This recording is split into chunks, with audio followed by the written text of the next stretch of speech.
Good morning everyone, আমি কস্তুরী। আমার channel Kolkata two আয়ারল্যান্ডে তোমাদের সবাইকে স্বাগত। দেখো, ওইদিকে একটা ছোট্ট বাচ্চা ওর বাবার সাথে হাঁটতে বেরিয়েছে। এই বয়সটা কত ভালো বলো, কোনো চিন্তা থাকে না, কোনো ঝামেলা নেই। আর যত বড় হবে তত বেশি চিন্তা মাথায় এসে ভিড় করবে। আর কি করা, চলো আমি নিচে যাই। আমি ফার্স্ট নিচে গিয়েই আজকে খেলাম যেটা, সেটা হচ্ছে কাঁচা হলুদ আর মধু। এটা সচরাচর আমি শীতকালে খেয়েই থাকি, আর আমার বড় তাই খায়। এটা না খাওয়া স্বাস্থ্যের পক্ষে খুবই ভালো, তাহলে জ্বর সর্দি কাশি ওরকম হয় না। তারপরে আমি একটু কফি খেয়ে নিচ্ছি, কারণ কফি খেয়ে আমাকে ঢুকে পড়তে হবে রান্নাঘরে, কারণ আজকে সোমবার, সপ্তাহের প্রথম দিন, অনেক কাজ। তাই যত তাড়াতাড়ি সম্ভব এই কাজগুলোকে সব আস্তে আস্তে শেষ করে নেওয়াই ভালো। কাজগুলো যত তাড়াতাড়ি শেষ করব, তত একটু রেস্ট করার বেশি সময় পাবো।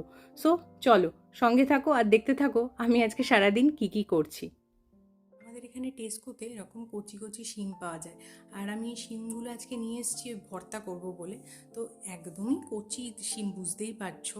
তো আমার শীতকালে ভীষণ ভর্তা খেতে ভাল লাগে, কারণ শীতকালে দেখবো অনেক সময় হাত পা ব্যথা করে বা সর্দি লাগে, সেই সবের মুখে না এই ভর্তা খেলে না মুখটা তোমার ছেড়ে যায়। আর যেহেতু ভর্তা একটু রসুন, কালো জিরে, লঙ্কার পরিমাণটা পড়ে, একটু লঙ্কাটা যেমন একটু বেশিই পড়ে, তো এটা খুব ভালো একদিক থেকে। বাংলাদেশিরা তো অনেকেই ভীষণ ভর্তা খেতে ভালোবাসে, তো ভর্তা আমিও ভীষণ খেতে ভালোবাসি। আর যেহেতু আমি বাঙাল বাড়ি থেকে বিলং করছি, তো আমি ছোটোবেলার থেকে এরকম যত রকমের বাটা আছে, বিভিন্ন রকমের খোসা বাটা, তো আমি ভীষণ খেতে ভালোবাসি, ভীষণ। আমি কিন্তু না ভর্তার সময় এই শিমটা একটু সিদ্ধ করে নিই, তারপরে ওই যে মশলাটা পেস্ট করছি ওর মধ্যে শিমটা দিয়ে একবারে কিন্তু আমি পেস্ট করি। সেই জন্যে আমি আর মানে প্যানে যখন এই পেস্টটা কষাবো তখন কিন্তু আর কোনো গোটা ফোড়ন দেবো না। যেহেতু একবারেই আমি পেস্ট করে নিচ্ছি, সেহেতু আর আমি কোনো ফোড়ন দেবো না। আর একটা কথা অবশ্যই মনে রাখবে, যখন এরকম ভর্তা করবে তখন কিন্তু আঁচটা একটু কমিয়ে দেবে, নইলে কিন্তু লেগে যাওয়ার সম্ভাবনা থাকে। দেখবে যখন ভর্তাটা হয়ে যাবে তখন দেখবে তোমার একদম প্যান থেকে উঠে উঠে আসবে, তখন বুঝতে পারবে ভর্তাটা হয়ে গেছে। যেমন এখন আমার ভর্তাটা কমপ্লিট। আমি আজকে রান্না করব ওলের ডালনা। আমাদের এখানে এরকম সাউথ ইন্ডিয়ান স্টোরগুলোতে এরকম ওল পাওয়া যায়। সাউথ ইন্ডিয়ানরা ওল খেতে ভীষণ পছন্দ করে, মানে কাঠি কচু ওল, এগুলো সাউথ ইন্ডিয়ানরা খুব খায়। তো আমি ওখান থেকে এটা কিনে এনেছি, ওই স্টোরটার থেকে। আর এখানে এরকম কিউব করা থাকে, মানে খুব সুবিধা হয় আমার, আর কোনো খোসা ছাড়ানোর কোনো ঝামেলা থাকে না। আর আমি জাস্ট এবার ওলটাকে একটু হলুদ আর নুন দিয়ে সেদ্ধ করে নেব।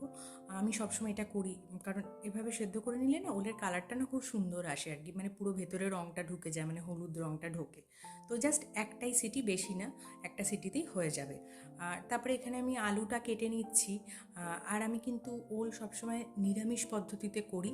অনেকেই আমিষভাবে করে, চিংড়ি মাছ অ্যাড করে, কিন্তু আমি নিরামিষভাবে করি। আমি সেই জন্য টমেটো, আদা আর একটু ধনে নেব, জিরে নেব, আর কয়েকটা শুকনো লঙ্কা নেব। এটা দিয়েই আমি কিন্তু আমার মেন মশলাটা তৈরি করব, আর কিচ্ছু লাগবে না। আমি এবার পেস্টটা করে নিচ্ছি। পেস্টটা করার মানে করতে করতেই প্রায় ওইদিকে আমার ওলটা মানে সেদ্ধ করা হয়ে গেছে। তোমরা দেখতে পাবে না সেদ্ধ করলে কি সুন্দর না একটা কালার আসে, দেখতে পাচ্ছ? বেশ একটা অরেঞ্জ অরেঞ্জ কালার কিন্তু চলে আসে। তারপরে এবার তেলের মধ্যে আলু আর ওলটাকে পুরো ফ্রাই করে নিতে হবে। ফ্রাই করা হয়ে গেলে মোটামুটি তারপরে তুমি মশলাটা অ্যাড করে দেবে। তো এইভাবে তারপরে কিছুক্ষণ কষাতে কষাতে মাঝখানে তোমরা কিন্তু একটু চিনি দেবে। চিনি দিলে না কালারটাও খুব সুন্দর আসে। আর যদি কেউ কাশ্মীরি রেড চিলি পাউডার দিতে চাও তো দিতে পারো। আর তোমরা কিন্তু সবসময় রান্না যখন কষানো হয়ে যাবে দেখবে তেলটা ছাড়বে, তারপরে কিন্তু গরম জল অ্যাড করবে। আমিও কিন্তু সবসময় গরম জল অ্যাড করি, এতে কিন্তু টেস্টটা খুব ইনহ্যান্স করে। আর মানে সেদ্ধ হতেও না খুব তাড়াতাড়ি হয়ে যায়, বেশিক্ষণ সময় লাগে না। ফট করে যদি তুমি ঠান্ডা জল অ্যাড করো তাহলে অনেকক্ষণ সময় নেয়।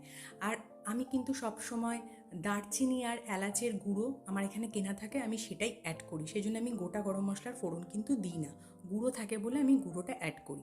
আর ভালো করে কষানো হয়ে গেলে একদম লাস্টে আমি কিন্তু দেবো হচ্ছে তোমার ক্লোভের গুঁড়ো, মানে হচ্ছে লবঙ্গর গুঁড়ো। ওটা আমার এখান থেকে, মানে আমার সমস্ত গোটা মশলার আমার সব গুঁড়ো কেনা থাকে, তো আমি ওটা দিই, ওটা খুবই ভালো কোয়ালিটির। প্রায় আমার কিন্তু ওলের ডালনা শেষ, দেখতেই পাচ্ছ। এভাবে করে দেখবে খুব ভাল লাগবে খেতে। মোটামুটি সব কাজ শেষ প্রায়। এখন খালি ভাতটা করলেই হয়ে যাবে, সেই জন্য তাড়াতাড়ি ভাতটা বসিয়ে দিয়েছি। এখন খুব মানে গলাটা টানছে। আমি এখানে এখানে একটা দোকানে ম্যাঙ্গো জুস পাওয়া যায়, তো আমি জুসটা ওখান থেকেই কিনে নিয়ে আসি। তা ওটাই এখন একটু খেয়ে নিচ্ছি। মানে একটু এনার্জি বুস্ট করতে হচ্ছে নিজেকে, কারণ সময় দ্রুত গতিতে এগাচ্ছে।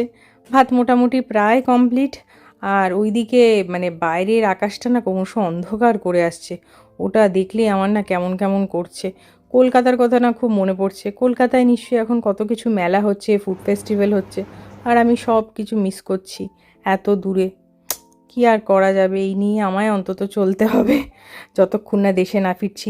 ওই দেখো, ঘড়ির কাঁটা এখন 1:15। আসলে কথা বলতে বলতে খেয়ালই নেই, দেবমাল্যর আসলে এখন লাঞ্চ ব্রেক, ও এখন এক্ষুনি খেতে আসবে। অফিস থাকলে ও ঠিক ওই 1:30টার মধ্যেই খেতে চলে আসে। এখন প্রায় ঘড়ির কাঁটায় কিন্তু 3:40। আর দেখো, এটা কিন্তু ঠিক অন্ধকার হয়ে আসার আগের মুহূর্ত। স্ট্রিট লাইটগুলোও জ্বালিয়ে দিয়েছে। চলো, আজকে আমি আমার ব্লগটা এখানেই শেষ করছি। তোমরা সবাই খুব ভালো থেকো। খুব শিগগিরই নতুন ব্লগ নিয়ে আমি আবার চলে আসবো।